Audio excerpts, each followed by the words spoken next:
Assalamualaikum warahmatullahi taala wabarakatuh. Kita mulakan dengan bacaan doa. Auzubillahi minasyaitonirrajim. Bismillahirrahmanirrahim. Alhamdulillahirabbil alamin. Wassalatu wassalamu ala asyrafil anbiya'i wal mursalin wa ala alihi wa ashabihi ajma'in. Rabbana shrah lana sudurana wa yassir lana umurana wahlul 'uqdatam min alsinatina yafqahu aqwalana. Rabbana yassir wa la tu'assir. ربنا تمم لنا بالخير ربنا زدنا علما وارزقنا فهما وصلى الله على سيدنا محمد وعلى آله وأصحابه أجمعين والحمد لله رب العالمين آمين. Alhamdulillah, pertama sekali kita banyakkan syukur pada Allah Ta'ala dapat mempertemukan kita semula pada pagi ini. Moga-moga Allah Subhanahu Wa Ta'ala sentiasa merahmati kita insyaAllah. Walaupun ada beberapa tempat dalam negeri kat Malaysia ni dah mula banjir, tapi Allah Ta'ala masih lagi memberikan keselamatan pada kita. Itu tanda kata ada pilihan yang baik jugalah untuk kita insyaAllah. Jadi dengan keselesaan yang kita ada ni, insyaAllah kita gunakan untuk kita cuba memahami ayat-ayat Al-Quran berdasarkan bahasa Arab ni lah insyaAllah. Baik, tuan-tuan dan puan yang dirahmati Allah Subhanahu Wa Ta'ala, ibu ayah sekalian, kita akan tengok semula sedikit daripada apa yang telah kita kongsikan dalam minggu lepas, iaitu fi'il mudhari'. Fi'il mudhari', mana fi'il mudhari' ni kita dah sebut bahawa dia adalah satu perkataan fi'il yang berlaku perubahan di pangkal dan juga di hujung perkataan. Jadi tak apalah, awal-awal ni kita tengok dulu, nanti bila kita dah, orang kata apa, dah mula terbiasa nanti insyaAllah tuan-tuan saya pengalaman dengan anak-anak tahfiz dalam pertemuan dengan dia orang ni minggu lepas, awal-awal tu, bukanlah kata awal tu, dia orang ni dulu pun tak kenal juga fi'il mudhari', perkataan fi'il mudhari' tu. Dia nak teka kata perkataan tu, ini fi'il mudhari' ni, dia tak apa nak ni. Tapi dah lama-lama tengok tu, dia dah boleh tahu dah. Dia dah boleh agak dah macam mana nak kenal perkataan tu adalah daripada kelompok fi'il mudhari'. Baik tuan-tuan, kita tengok balik kita punya diagram warna kuning A.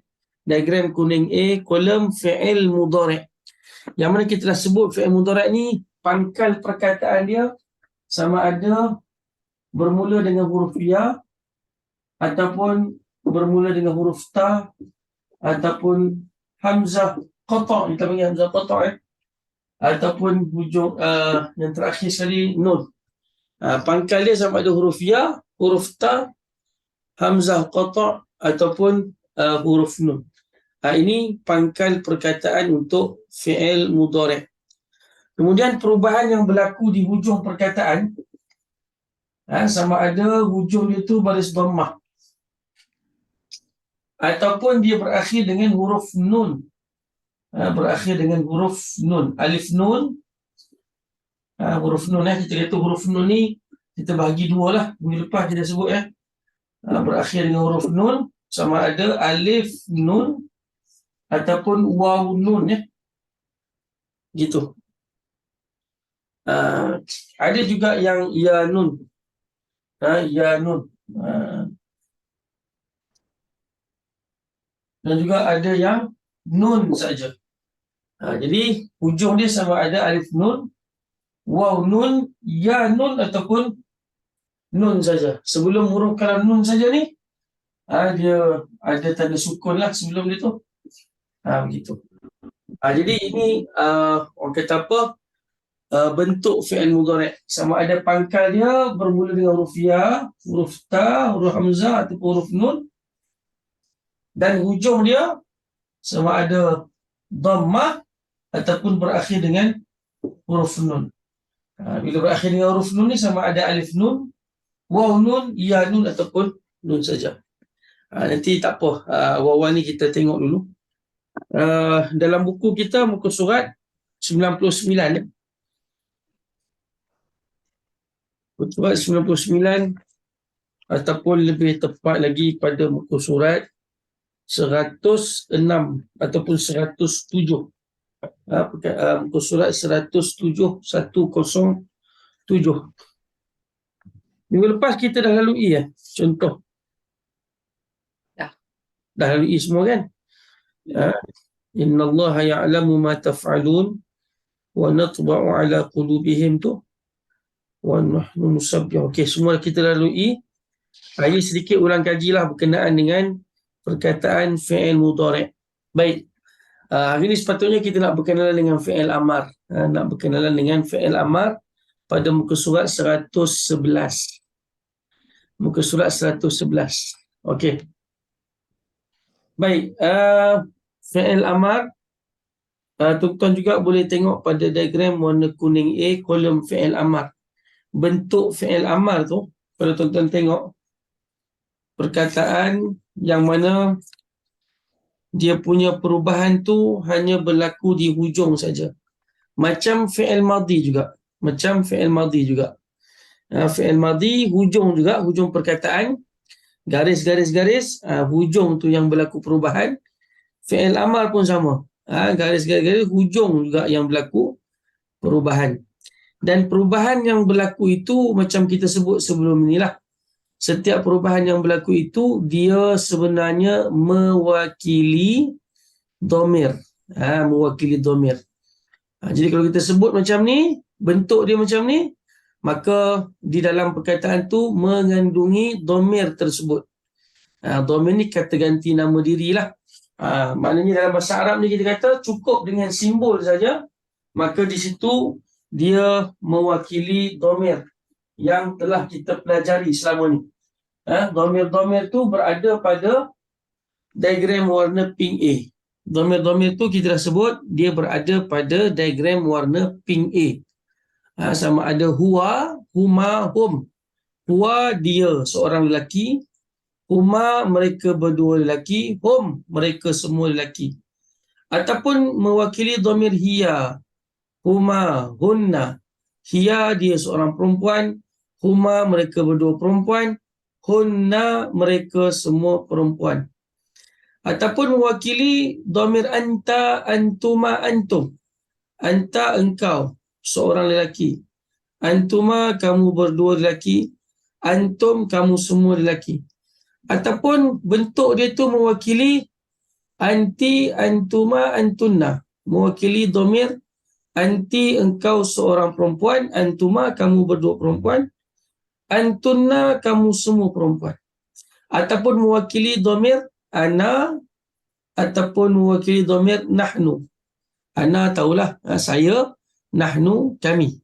Jadi bentuk fi'il itu mewakili salah satu daripada dhamir-dhamir yang telah kita sebutkan tadi. Baik. Untuk fi'il amar, tuan-tuan, fi'il amar ni maknanya apa? Perintah. Kita dah biasa dengar kalimat amar ni, tuan-tuan ya. Kita dengar dekat amar ma'ruf nahi munkar. Amar ma'ruf nahi munkar. Ini bahasa Melayu ni. Kan? Kita dah guna perkataan amar. Sebenarnya ejaan dia amrun. Amrun. Ma'ruf nahyun. Amar ni perintah. Jadi yang kita nak belajar hari ni fi'il amar. Kalau tulis bumi dia lebih kurang macam ni lah, tuan-tuan ya. Lebih kurang lah fi'il amar. Okey. Fi'il kata kerja, amar ni perintah. Yang menunjukkan perintah. Baik, bila sebut amar ni perintah, tuan-tuan, dia ada dua maksud ya. Dalam bahasa Arab ni digunakan untuk dua. Perintah bermakna orang yang atas perintah orang bawah. Contoh mak duduk atas dia perintah lah orang bawah dia, seperti anak dia lah. Itu perintah. Okey. Dan juga kita boleh gunakan fi'il amal ini untuk kita memohon. Ataupun kita kata permohonan. Permohonan pun menggunakan bentuk fi'il amar. Permohonan ni maksudnya daripada bawah kepada atas. Daripada pekerja kepada majikan. Contoh pekerja jumpa majikan, dia kata tolong bagi cuti kat saya. Kan? Tolong bagi cuti. Itu permohonan. Dia tak kata perintah. Kan? Tapi maknanya dia menggunakan dalam bentuk fi'il amar juga. Kita minta kepada Allah Ta'ala. Kita minta kepada Allah, kita gunakan bentuk fi'il amar juga. Kan? Allah Ta'ala suruh kita buat satu pekerjaan, Allah Ta'ala akan gunakan fi'il amar juga. Kita minta ke Allah, Allahumma rzuqni. Urzuqni. Urzuq. Ini fi'il amar ni tuan-tuan. Urzuq ni fi'il amar. Rezekikanlah oleh engkau kepadaku. Rezekikanlah. Ini fi'il amar. Tapi kita tak sebutlah perintah Allah Ta'ala ataupun kita perintah Allah Ta'ala bagi rezeki kat kita. Kita maksudkan kita mohon kepada Allah supaya bagi rezeki kat kita. Allah Ta'ala suruh kita solat. Kan? Allah Ta'ala suruh kita solat. Allah Ta'ala kata, aqimis solat. Aqim. Ini pun fi'il amar juga tuan-tuan. Tapi kita tak kata Allah Ta'ala mohon kita solat, tapi Allah Ta'ala perintah kita solat. Yang paling penting sekali sama ada urzuq ataupun aqim. Kedua-dua ini adalah fi'il amar. Kedua-dua fi'il amar, cuma cara terjemahan dia, ini dalam bentuk permohonan, ini dalam bentuk perintah. Jadi dia punya kalimat tu kalimat fi'il amar juga. Okey, kalimat fi'il amar juga. Baik tuan-tuan. Bila sebut fi'il amar ni kata perintah ataupun permohonan, sudah pasti kita punya perintah itu kita tujukan kepada orang yang berada depan kita. Mana mungkin kita perintah orang yang tak ada depan kita, betul tak? Dirikan solat contoh. Tapi yang saya masukkan tu, Mamat tu duduk kat mana tu? Dia bukan. Dia mesti perintah ni orang yang depan kita. Sebab itu kalau tuan-tuan tengok fi'il amar, diagram kuning A, ataupun dalam buku kita muka surat 111, dia punya domir hanya melibatkan domir anta. Bermula daripada domir anta. Dia tidak bermula daripada domir huwa, betul tak? Sebab huwa melibatkan orang ketiga, orang yang tak ada. Anta melibatkan orang yang kedua, orang yang depan kita. Batu fi'il amar, dia punya bentuk fi'il amar tu hanya melibatkan pihak kedua. Orang yang ada depan kita. Anta, kamu seorang lelaki. Antuma, kamu berdua lelaki. Antum, kamu semua lelaki. Anti, engkau seorang perempuan. Antuma, kamu berdua perempuan. Antunna, kamu semua perempuan. Jadi maknanya melibatkan 6 dhamir ini sahaja. Okey, bentuk fi'il amar hanya melibatkan 6 dhamir ni saja. Ana pun tak terlibat sebab takkan kita nak suruh diri kita sendiri. Betul tak? Kecuali kalau kita duduk bermonolog dalam hati kita lah. Kan? Tapi itu pun masih lagi kita menggunakan apa nama ni, dhamir anta juga kalau kita bermonolog dalam hati kita kan. Dan juga nahnu pun tidak terlibat. Jadi bentuk fi'il amar hanya melibatkan 6 dhamir sahaja. Baik, kita tengok dalam buku kita muka surat 111, contoh perkataan daripada Nasara jugalah. Nasara maksudnya menolong. Kita baca itu bermula daripada fi'il madhi, cara sebut dia Nasara. Saya tulis balik supaya tuan-tuan tak payah selak aje lah. Okey, tengok ini fi'il madhi. Bentuk perkataan fi'il madhi Nasara. Nasara kita terjemahkan dia seorang lelaki telah menolong. Macam mana kita boleh terjemahkan dia seorang lelaki? Ini sikit saya ambil masa untuk cerita balik fi'il madhi. Fi'il madhi past tense. Fi'il madhi ataupun perkataan fi'il madhi yang hujungnya baris fathah, ra macam ni, hujungnya baris fathah, itu melibatkan dhamir huwa. Melibatkan dhamir huwa. Huwa untuk seorang lelaki. Jadi cara terjemahan Nasara, dia seorang lelaki telah menolong. Macam mana boleh dapat terjemahan macam tu? Sebab perkataan ni bentuknya fi'il madhi. Fi'il madhi, cara terjemahnya kita tambah telah. Macam mana kita boleh dapat terjemahan dia seorang lelaki tu? Sebab perkataan fi'il madhi ni hujungnya baris fathah. Bila hujung baris fathah, maka kita tahulah di dalam ni ada dhamir huwa. Kita kata dalam perkataan Nasara ni tersembunyi dhamir huwa.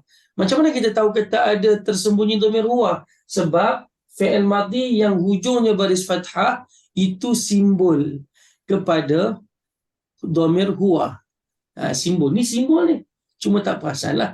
Jadi cara terjemahan Nasara secara lengkap, dia seorang lelaki telah menolong. Baik, ini fi'il madhi. Kalau fi'il mudhari', kalimat tolong juga. Fi'il mudhari', kalimat tu menolong jugalah, tolong juga. Pangkalnya huruf ya. Contoh kita letak fi'il mudhari' yang pangkalnya huruf ya, hujungnya baris dhammah. Tuan-tuan tengok dalam diagram kita warna kuning A, fi'il mudhari' yang atas sekali tu, kalau tuan-tuan tengok kolom fi'il mudhari'. Fi'il mudhari' yang pangkalnya huruf ya, hujungnya baris dhammah. Apa dhamir yang tersembunyi dalam tu, tuan-tuan? Ya, saru. Huwa. Huwa juga. Kan? Kolom fi'il mudhari' nampak diagram kuning A kita tu, kolom fi'il mudhari', pangkal huruf ya, hujung baris dhammah. Di situ menunjukkan ada dhamir huwa. Betul tak? Sebelah kanan sekali tu kan ada dhamir huwa. Jadi huwa maknanya apa? Dia seorang lelaki. Cara terjemahan fi'il mudhari' kita dah sebut dah. Cara terjemahan fi'il mudhari' sama ada kita letak perkataan sedang ataupun akan ataupun sentiasa. Tapi dalam pelajaran kita standardkan, kita terjemahkan sedang lah. Jadi kalau kita baca yang suruh, kita terjemahkan secara lengkap, dia seorang lelaki sedang, sebab dia fi'il mudhari', Yang suruh. menolong. Dia seorang lelaki sedang menolong. Okey, ini bentuk fi'il mudhari'. Okey, tuan-tuan tengok kalimat yang sama tukar kepada fi'il amar. Menolong juga, tapi fi'il amar. Okey, ingat fi'il amar dia bermula daripada dhamir anta. Dia tidak bermula dengan dhamir huwa. Sebab tu dekat diagram kita, dia terus letak dalam kotak dhamir anta. Lepas tu dia pecah kepada antuma, turun bawah. Pecah kepada antum, turun kotak yang ketiga. Dan seterusnya sampai antunna saja. Ana pun tak ada, nahnu pun tak ada. Okey Baik, kalimat menolong. Cara tulis dia unsur. Unsur. Okey, tuan-tuan tengok fi'il amar, dia punya perubahan hanya di belakang hujung perkataan, iaitu perkataan fi'il amar. Tuan-tuan tengok sini. Perkataan fi'il amar yang hujungnya tanda sukun. Perkataan fi'il amar yang hujungnya tanda sukun. Dhamir yang terlibat dekat situ ialah dhamir Anta. anta. Dhamir anta. Unsur. Okey? Jadi, kalau melibatkan dhamir anta, anta maknanya engkau seorang lelaki. Unsur maknanya menolong. Menolong. Fi'il amar. Cara menterjemahkan fi'il amar.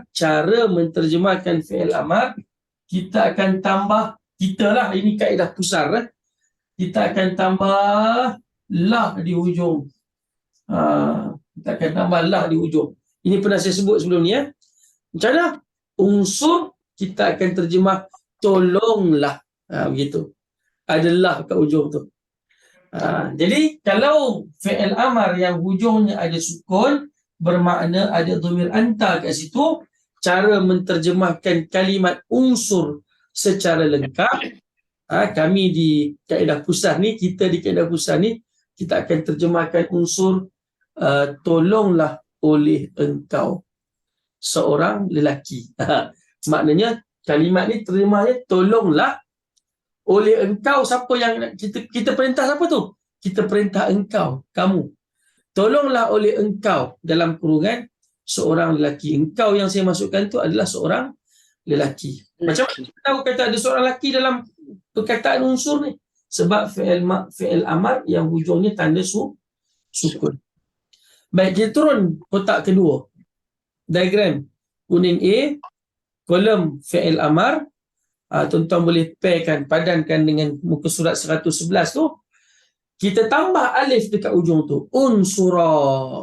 Ada alif kat ujung tu kan? Bermakna ada dhamir apa kat situ? Ustaz, Ya, silakan. kejap Ustaz. Ya. Yang tadi tu kan, yang anta tu kan, Aha. kita sukun kat ujung dia. Okey. Kalau macam unsur, kita tambah sukun, kita ada ke kalau kita silap ke, kita boleh jadi ansur? Ada ke? Boleh ke? Oh, Tak boleh. ansur ya. Itu melibatkan baris yang dekat depan lah. Betul tak? Melibatkan baris kat depan. Mana dia berkait tu? Okey, tak apa. Itu biar dulu sebab dia melibatkan hamzah wasal. Okey. Alif dekat, okey, tak apa. Alif dekat depan tu tuan-tuan. Nanti Ustaz akan tu Saya akan explain lah insyaAllah. Okey. Andai kata saya tak sempat nak ceritakan dalam kelas ini macam mana nak bariskan hamzah wasal dekat depan tu, itu nanti saya akan kongsikan satu link. Saya dah pernah buat video sebab sebelum ni pun ramai juga yang tanya macam mana nak bariskan hamzah wasal dekat depan tu. Un ke, an ke, in ke kan? Itu kita ikut depan dia tu kan, yang Betul. Itu melibatkan pelajaran ilmu tajwid sikit lah.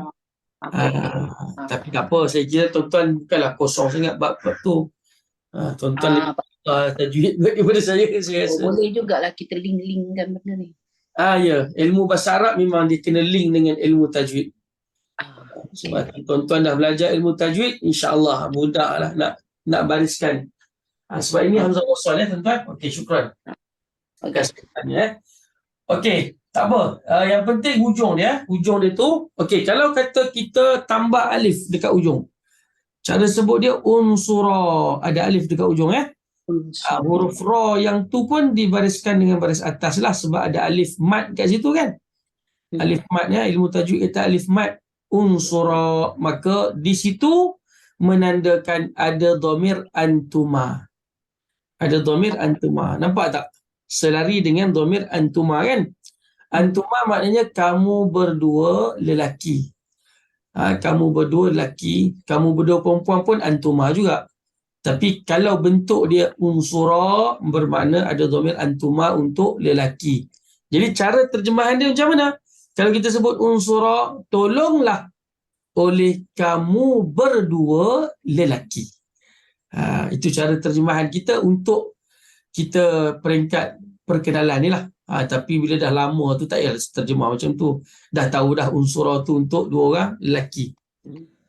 Okey. Kemudian kita turun kotak yang ketiga untuk fi'il amar. Andai kata hujungnya itu ada huruf waw, alif.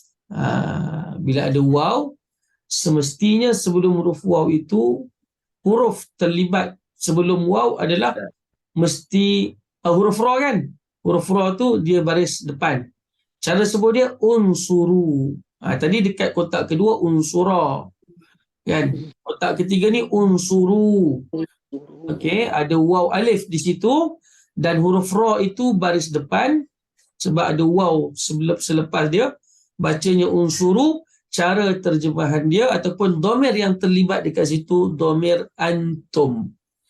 Antum maknanya kamu semua dalam kurungan untuk lelaki. Kamu semua dalam kurungan untuk lelaki. Jadi kalau saya sebut unsuru, maka terjemah lengkap dia tolonglah oleh kamu semua lelaki. Macam mana boleh dapat kamu semua lelaki tu? Sebab simbol dekat situ waw alif. Waw alif tu menunjukkan ada dhamir antum dalam perkataan tersebut. Okey, turun kotak yang keempat. Kotak yang keempat ada ya. Ada ya yang bertanda mati Betul ya? Ya yang bertanda mati. Tuan-tuan boleh letakkan tanda mati atas ya tu. Dalam buku kita lah, dalam buku kita. Hmm. Unsuri. Cara baca dia unsuri. Unsuri ya. Sorry. Unsuri. Jadi ya itu menandakan ataupun dia adalah simbol kepada dhamir anti. Anti maknanya engkau seorang perempuan.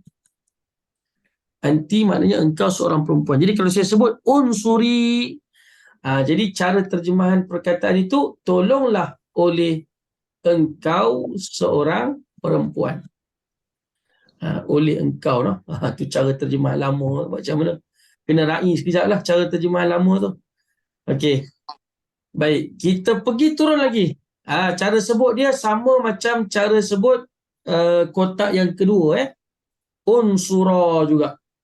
Unsura. Ditambah alif. Hujungnya tambah alif. Itu melibatkan dhamir antuma. Antuma untuk perempuan pula. Tadi antuma untuk lelaki. Macam mana nak beza Ustaz? Sama je. Betul tak? Mesti kita tanya kan. Macam mana nak bezakan tu? Jadi kita tengok konteks ayat lah. Orang yang ada depan kita. Kalau perempuan, maknanya perempuan lah. Kalau lelaki lah. Tu kalau lelaki dengan perempuan, bercampur sekali. Tu pakai yang sama juga. Kan? Andai kata depan saya ni, seorang lelaki, kemudian seorang lagi perempuan. Berdua lah. Yang penting berdua. Maka cara saya nak sebut, saya akan gunakan unsura.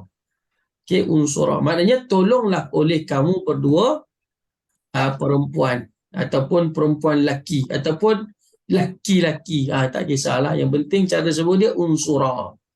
Okey, dan yang terakhir, kalau hujungnya itu ada nun, saya sebut nun pendek. Nun pendek ni mana nun yang tak ada alif lah. Lain macam ni nun pendek kan. Maknanya nun yang tidak dibaca dengan panjang. Unsurna, dan sebelumnya itu tanda sukun. Ra yang bertanda sukun kan. Unsurna. Okey, itu bermakna ada dhamir hunna di situ. Dhamir hunna. Hunna, terjemahan hunna, mereka semua, hunna pula, antunna, minta maaf tuan-tuan. Antunna. Antunna maknanya kamu semua perempuan. Antunna, kamu semua perempuan. Jadi kalau saya sebut unsurna, terjemahan lengkap dia, tolonglah oleh kamu semua perempuan. Gitu. Ini contoh perkataan menolong lah. Kalau kita ambil perkataan lain, lah. Tapi yang penting sekali, simbol dekat hujung tu mesti sama. Baik tuan-tuan ya. Saya contohkan dengan tuan-tuan kalimat, belum ni kita ambil kalimat apa? Dahaba, apa nak ambil dahaba? Dahaba telah pergi ya.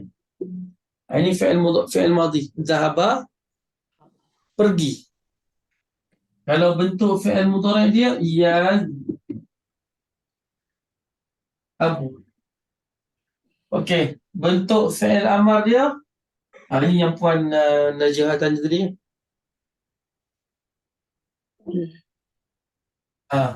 Alif ni kita bariskan baris bawah.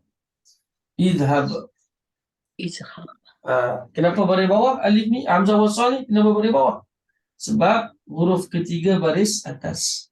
Ini sedikit melibatkan ilmu tajwid lah. Kat sini hamzah wasal dia yang atas ni, unsur ni hamzah wasal baris depan. Sebab apa? Kerana huruf ketiga baris depan. Unsur. Ini sedikit melibatkan ilmu tajwid lah, cara nak membariskan hamzah wasal kat depan ni. Tak apa. Yang penting mata tuan-tuan fokus dekat huruf yang terakhir. Huruf yang terakhir. Okay, ada huruf ba kat situ. Hujungnya huruf ba yang bertanda mati.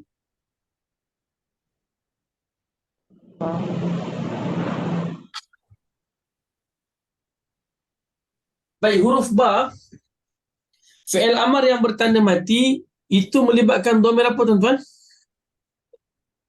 Dhamir anta. Tengok dalam buku kita dan juga diagram kita. Itu melibatkan dhamir anta.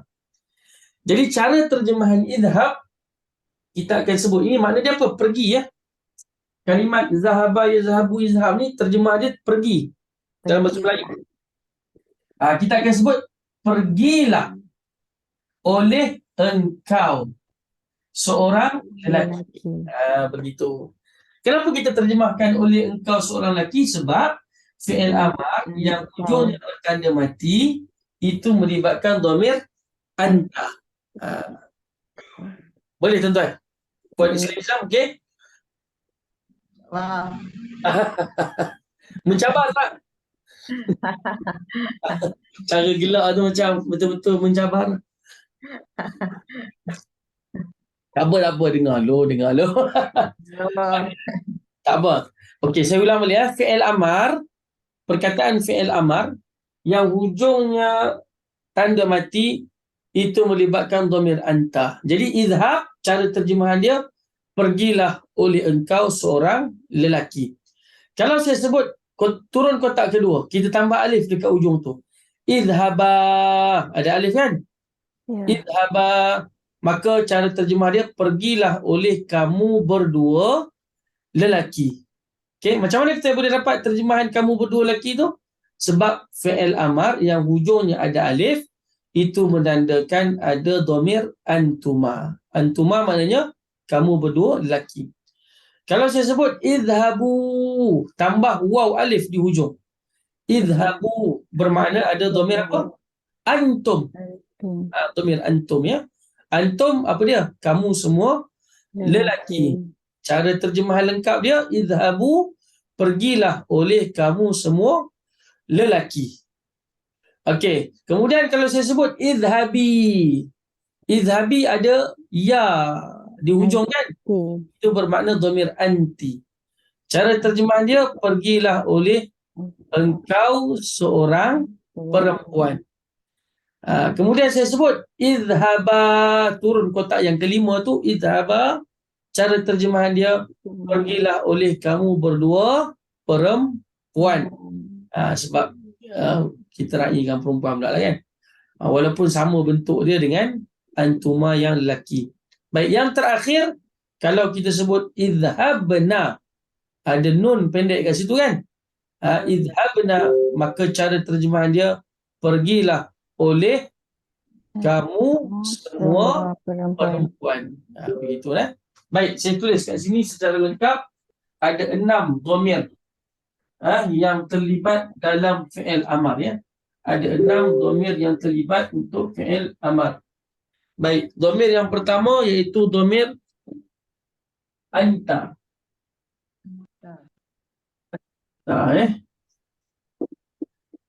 Kamu memang kena ingat sikit lah. Anta ni makna apa? Engkau seorang lelaki. Okey. Kemudian dhamir antuma. Antuma, kamu berdua lelaki. Kemudian dhamir antum. Antum, kamu semua lelaki. Biasa saya buat beginilah. Kemudian dhamir anti. Anti, kamu seorang perempuan. Ataupun engkau seorang perempuan. Kemudian antuma. Antuma, kamu berdua perempuan. Tengok, antuma yang ni dengan antuma yang ni sama cuma kita letakkan ini untuk lelaki, ini untuk perempuan, dan yang terakhir antunna. Antunna, kamu semua perempuan. Baik, contoh perkataan yang kita dah lalui tadi, unsur. Unsur. Yang depan ni hamzah wasal tuan-tuan ya. Hamzah wasal ni dia akan dibariskan mengikut huruf ketiga. Kalau huruf ketiga baris dhammah, mana huruf ketiga? Sad ya. 1, 2, 3. Sad baris depan, maka hamzah wasal pun kena baris depan. Itu sedikit ilmu tajwid yang kita dah belajar. Okey. Unsur maknanya engkau seorang lelaki. Tolonglah oleh engkau seorang lelaki. Kemudian kalau ada dhamir antuma, unsura. tolonglah oleh kamu berdua lelaki. Ada alif kat sini. Alif ni simbol kepada dhamir antuma. Unsuru. Dia waw alif. Waw alif di hujung ni. Unsuru. Cara sebut dia. Cara terjemah dia, tolonglah oleh kamu semua lelaki. Kerana waw alif ni menandakan ataupun simbol kepada dhamir antum. Kemudian unsuri. Ya, kat hujung ni. Unsuri. Ya ini menandakan dhamir anti. Tolonglah oleh engkau seorang perempuan. Okey. Unsura. Tolonglah oleh kamu berdua perempuan. Unsurna.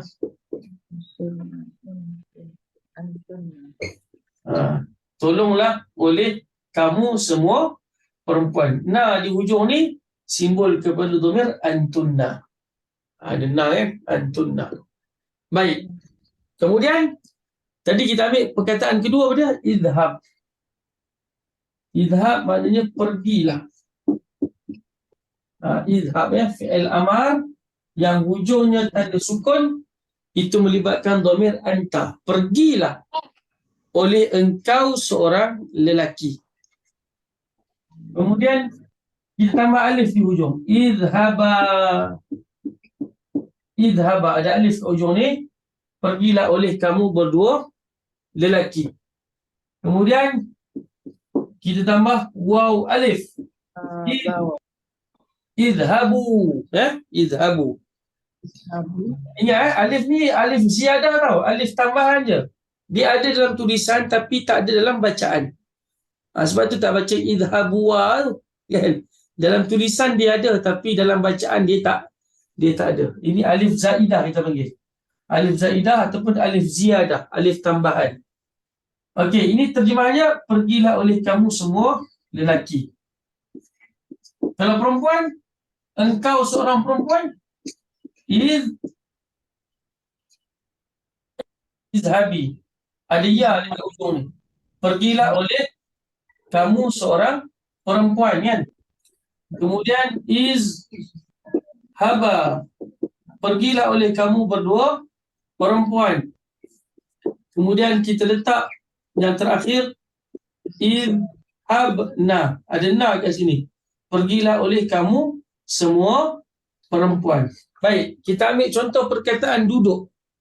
Duduk dalam bahasa Arab kata kalau fi'il madhi, fi'il amar dia ijlis. Kalau fi'il madhi jalasa. Fi'il mudhari' yajlisu. Fi'il amar dia kata ijlis. Ijlis ya. Ijlis. Tengok ini fi'il amar. Fi'il amar yang hujungnya tanda sukun. Cara terjemah dia apa dia? Ijlis ni maknanya duduk. Duduklah oleh engkau seorang lelaki. Jadi kalau kita nak perintah lelaki itu duduk, ijlis kita kata. Kalau dia seorang lah, ijlis, duduklah oleh engkau.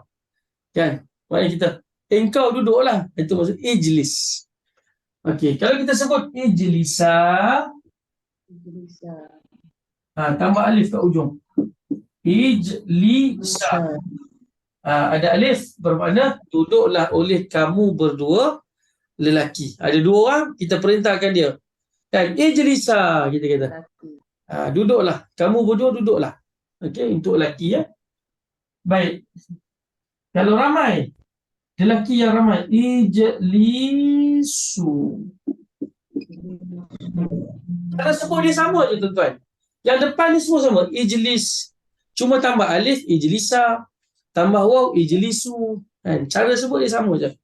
Ini kalau ijlisu, duduklah oleh kamu semua lelaki. Kalau perempuan, Ijlisi. ijlisi. Tambah. Ijlisi. Tambah ya kat sini. Duduklah oleh engkau seorang perempuan. Kalau berdua, ijlisa. Duduklah oleh kamu berdua perempuan. Ini sama sebenarnya. Sama dengan lelaki ya. Cuma kita tengok konteks ayat lah. Baik. Kalau ramai perempuan, Ijlisuna. ijlisna. Ijlisna. Duduklah oleh kamu semua orang. Baik. Okey. Kita nak ambil perkataan apa? Perkataan Nisa. ambil perkataan apa? Apa tuan-tuan? Minumlah. Nak rehat ni? Nak rehat je Nak minum kan? Arab kata apa kalau minumlah. Minumlah oleh engkau seorang lelaki. Dia kata isyrab. Isyrab.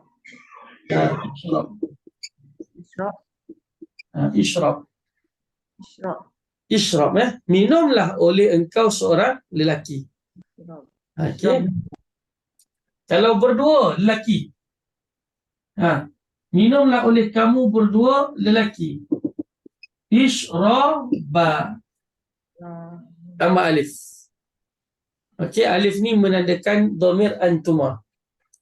Kalau kata ramai macam mana? Isyrab. Isyrabu. Isyrabu. Isyrabu. Isyrabu. Minumlah oleh kamu semua lelaki. Baik, kalau seorang perempuan, minumlah oleh engkau seorang perempuan. Isyrabi. Isyrabi. Isyrabi. Isyrabi. Okey. Ada ya kat situ. Kalau dua perempuan, Isyraba. Isyraba. Okey, minumlah oleh kamu berdua perempuan. Ini arahan kita untuk dua orang perempuan. Kalau arahan kita untuk ramai perempuan, macam mana? Isyrabana. Isyrabna.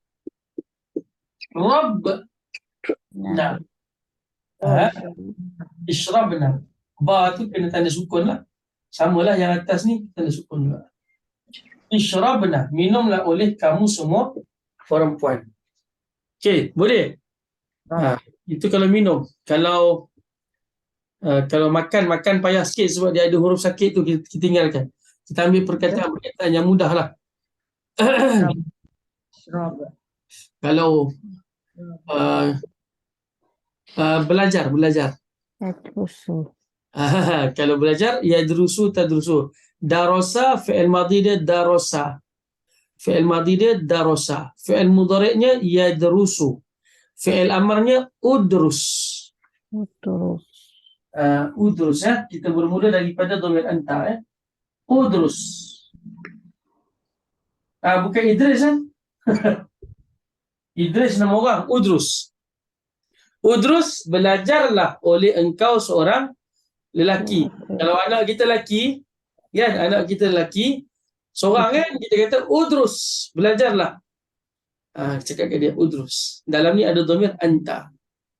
Kalau berdua, silakan. Udrusa. Udrusa. Ini kalau kita nak arahkan dua orang. Kalau ramai, Udrusu. Udrusu. Belajarlah oleh kamu semua. Jadi kalau saya nak minta tuan-tuan belajar, saya kata, tuan-tuan, perempuan, udrusu, belajarlah. Okey. Baik. Kalau perempuan seorang macam mana? Udrusi. Udrusi. Cara sebut dia. Tuan-tuan dapat dia punya yang bentuk asal dia. Bentuk asal dia mesti bermula daripada dhamir yang paling atas lah. Dhamir anta lepas tu tuan-tuan boleh jalankan. Kalau berdua, kalau ramai, kalau seorang perempuan. Dapatkan bentuk asal dia tu dulu. Udrusi. Belajarlah oleh engkau seorang perempuan. Kalau berdua, Udrusa. Udrusa. Sama dengan berdua yang sana lah. Sama je. Okey, Udrusa. Ini kalau ramai perempuan, Udrusna. Udrusna. Udrusna. Sama je. Okey. Apa lagi? Perkataan yang mudah sikit lah. Tulis. Menulis. Kalau fi'il madhi dia kataba. Kataba telah menulis. fi'il mudhari' dia yaktubu, sedang menulis. Kalau tulislah, uktub. Uktub. Uktub. Dapatkan bentuk asal dia. Bentuk asal dia mesti bermula daripada dhamir anta. Bentuk asal perkataan fi'il amar bermula dengan dhamir anta. Cara sebut dia uktub. Terjemahnya, tulislah oleh engkau seorang lelaki. Okey, kalau kata berdua macam mana? Uktuba. Uktuba. Uktuba. Uktuba. Tulislah oleh kamu berdua lelaki. Kalau ramai, Tubu. uktubu. Pattern dia lebih kurang ya. Uktubu. Tubi. Okey, ini uktubi. Uktuba. Okey, uktuba. Uktubna. Tubuh. Uktubna. Uktub. Masya Allah. Okey. Sikit lagi sebelum kita rehat, kita ambil lagi 2 perkataan, tuan-tuan. Tapi perkataan yang pada saya, jangan ambil perkataan yang payah-payah lah. Definisi payah tu, saya tak ceritakan lagi definisi payah tu. Kita ambil contoh perkataan, hari ni dah mandi belum? Dah mandilah. Mandilah. Mandilah. Macam tak mandi je lagi kan. Baik, kita kata keluarlah, keluar, senang. Keluar dan juga masuk. Kita ambil 2 perkataan. Satu keluar, satu masuk. Okey, kalau keluar, fi'il madhi dia bunyi kharaja. Kharaja. Kharaja. Kalau fi'il mudhari' dia yakhruju. Okey, itu kata dasar untuk fi'il madhi kharaja, kata dasar untuk fi'il mudhari' yakhruju. Baik, kata dasar untuk fi'il amar ukhruj. Dia bermula dengan dhamir anta. Ukhruj. Tuan-tuan dapat bentuk dia. Ukhruj. Keluar tadi, Ustaz. Ya, betul, keluar. Cara terjemahan dia, keluarlah oleh engkau seorang lelaki. Ukhruj. Okey. Kalau berdua macam mana? Khruja. Ukhruja. Ukhruja. Dapat je bentuk dia yang asal tu, terus boleh jalankan. Ukhruja. Kalau ramai, Ukhruju. ukhruju. Okey. Kalau seorang perempuan, Ukhruj. Ukhruji. ukhruji. Ukhruji. Ukhruji. Kalau berdua, Ukhruja. ukhruja. Ukhrujna. Kalau ramai perempuan, Ukhrujna. ukhrujna. Okey, ukhrujna. Boleh, tuan-tuan, dapatkan kata dasar dia bermula dengan dhamir anta. Okey, masuk pula, masuk. Masuk, Arab kata fi'il madhi dia bunyi dakhala. Dakhala. Fi'il mudhari' bunyinya yadkhulu. Fi'il mudhari' apa? Future tense. Present tense. Okey. Sedang. Kalau fi'il amar dia udkhul. Ini sebab saya dah tengok kamus, sebab tu saya tahu, tuan-tuan ya. Ini tuan-tuan, ustaz ni tak apalah ustaz, saya pun tengok kamus juga. Jadi saya tahulah cara sebut fi'il amar dia, keluarlah oleh engkau udkhul.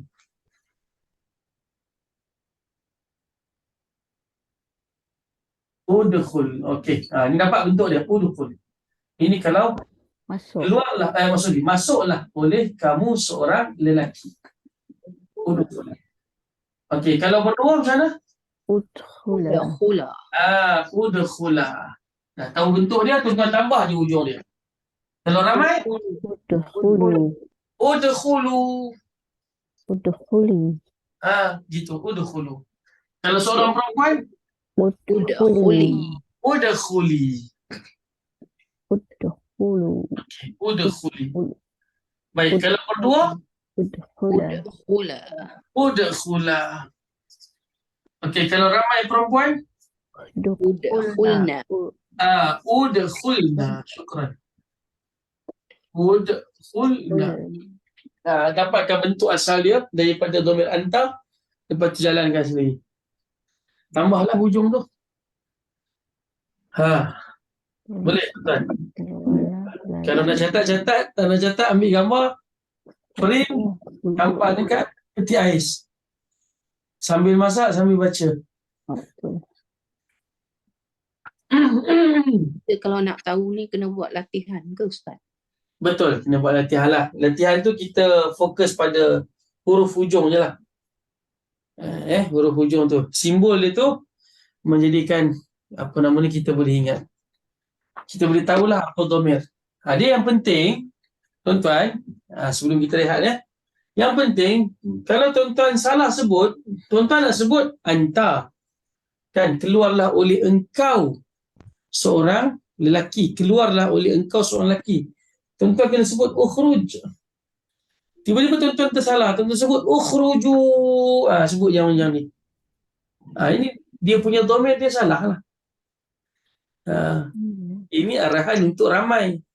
Sedangkan ini arahan untuk seorang. Gitu je. Okey. Kalau budak pondok dia hafal. Budak pondok. Kita masalah kita bukan budak pondok. Kita geng-geng online. Kita kita GNU Ustaz. kita makam lain lah. Ini makam kita ni makam. Kita kena ada style kita lah kan. Okey. Boleh tuan-tuan. Itu konsep dia. Bila kita faham konsep, dia isu dia faham tak faham je. Kalau kita faham konsep dia, buat masa ni tak apa, jangan ingat lagi semua ni nak hafal semua perkataan ni. Nampak ceramah kan, ramai banyak ni kan. Yang bukan nak kena hafal ni, kita tahu konsep dia. Okey, kalau kita tanda sukun kat ujung, dhamir anta. Kalau ada alif, dhamir antuma. Kalau ada waw alif, dhamir antum. Begitulah cara dia. Faham konsep tu dulu. Lepas tu tak apa. Kita semak-semak lah. Kita kan ada bantuan kamus. Okey. Boleh tuan-tuan. Kita rehat dulu. Sekejap lagi kita sambung balik pada pukul 9.40. Boleh Puan Najia? Boleh. Boleh. InsyaAllah. InsyaAllah. Okey, 9.40 kita jumpa balik.